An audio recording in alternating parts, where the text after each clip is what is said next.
আলাইকুম। The English একাডেমির পক্ষ থেকে অনলাইন ক্লাসে সবাইকে স্বাগত। আজকে যেটা নিয়ে আলোচনা করব সেটা হচ্ছে পঞ্চম শ্রেণীর গণিত। পঞ্চম শ্রেণীর গণিত নিয়ে আলোচনা করব এবং প্রশ্ন নম্বর হচ্ছে বর্ণনামূলক 15। বর্ণনামূলক 15তে কি বলা হয়েছে? বাংলা ও ইংরেজি ক্যালেন্ডারে মিল ও অমিল কোথায়? অর্থাৎ বাংলা ক্যালেন্ডার, আমরা জানি দুইটা ক্যালেন্ডার, বাংলা ক্যালেন্ডার এবং ইংরেজি ক্যালেন্ডার। এই দুইটা ক্যালেন্ডারের মধ্যে কোথায় মিল আছে এবং কোথায় অমিল আছে সেটা নিয়ে আলোচনা করব। ঠিক আছে, দেখি মিল অমিল বলতে বোঝায় পার্থক্য কি, বা কি কি পার্থক্য এবং কি কি মিল আছে। প্রথমে আসি মিল। কি কি মিল আছে দুইটা ক্যালেন্ডার, বাংলা এবং ইংরেজি ক্যালেন্ডার, এই দুইটার মধ্যে কি কি মিল আছে সেটা আমরা প্রথমে দেখি।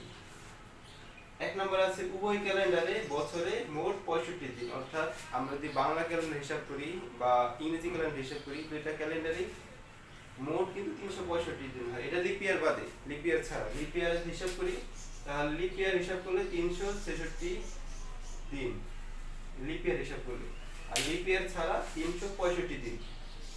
এক নম্বর পয়েন্ট। এখন দ্বিতীয় পয়েন্ট আছে উভয় ক্যালেন্ডারেই বছরে 6টি ঋতু থাকে। অর্থাৎ বাংলা ক্যালেন্ডার হোক বা ইংরেজি ক্যালেন্ডার, দুইটা ক্যালেন্ডারে বছরে কয়টা ঋতু থাকবে? 6টা ঋতু থাকবে। তারপর 3 নম্বরে আছে উভয় ক্যালেন্ডারেই বছরে 12টি মাস থাকে। অর্থাৎ বাংলা ক্যালেন্ডার এবং ইংরেজি ক্যালেন্ডার দুটি ক্যালেন্ডারেই বছরে মাসের সংখ্যা থাকবে 12টি। অনেকগুলো মিল আছে, তার মধ্যে এই তিনটা আমরা দেব, এই তিনটা মিল দেব। এখন আসি অমিল। কি কি অমিল আছে সেদিকে আসি। বাংলা ক্যালেন্ডার শুরু 14 এপ্রিল থেকে ও ইংরেজি মাস শুরু জানুয়ারি থেকে। অর্থাৎ যে বাংলা ক্যালেন্ডার আছে সেটা হচ্ছে ইংরেজি মাস 14 এপ্রিল থেকে শুরু, এবং ইংরেজি যে ক্যালেন্ডারটা আছে সেটা ইংরেজি মাস জানুয়ারি থেকে শুরু। অর্থাৎ এদিকে আমরা পার্থক্য বুঝতে পারতেছি।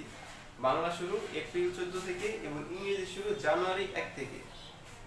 তারপর দ্বিতীয়তে আছে বাংলা ক্যালেন্ডারে প্রথম 5টি মাস 31 দিনে ও পরবর্তী 7 মাস 30 দিনে হয়। অর্থাৎ যে বাংলা যে ক্যালেন্ডারটা আছে সেই ক্যালেন্ডারে প্রথম 5টা মাস 31 দিনে হইতেছে এবং পরবর্তী 7 মাস 30 দিনে হচ্ছে। কিন্তু ইংরেজি ক্যালেন্ডার আমরা কি দেখি? একটা 30 দিন, 30 মাস, একটা 31 মাস, আবার 30 মাস, আবার 31 মাস। শুধুমাত্র ফেব্রুয়ারি বাদে। ফেব্রুয়ারি লিপ ইয়ারে হয় 29 দিন, এছাড়া লিপ ইয়ার ছাড়া হয় 28 দিন।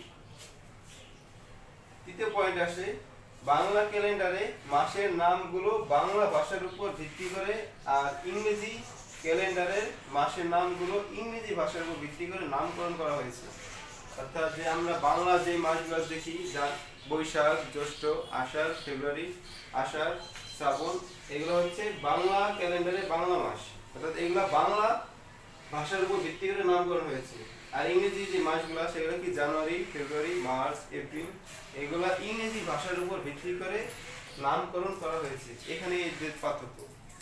তারপর বাংলা ক্যালেন্ডারে বঙ্গাব্দ নামে পরিচিত। অর্থাৎ যে বাংলা ক্যালেন্ডারের সালগুলো আছে সেগুলো বঙ্গাব্দ নামে পরিচিত। অর্থাৎ আমরা যে দেখি এই যে 1430 বঙ্গাব্দ বা 1427 বঙ্গাব্দ, এগুলো হচ্ছে বঙ্গাব্দ বাংলা ক্যালেন্ডার হিসাব করলে।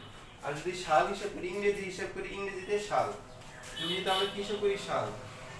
যেমন বর্তমানে কত সাল চলতেছে? 2024 সাল চলতেছে, তারপরে 2025 সাল। এরকম এইভাবে ইংরেজি ক্যালেন্ডারটা এভাবে সাল হিসেবে ধরা হয়, বাংলা ক্যালেন্ডার ধরা হয় বঙ্গাব্দ নামে পরিচিত।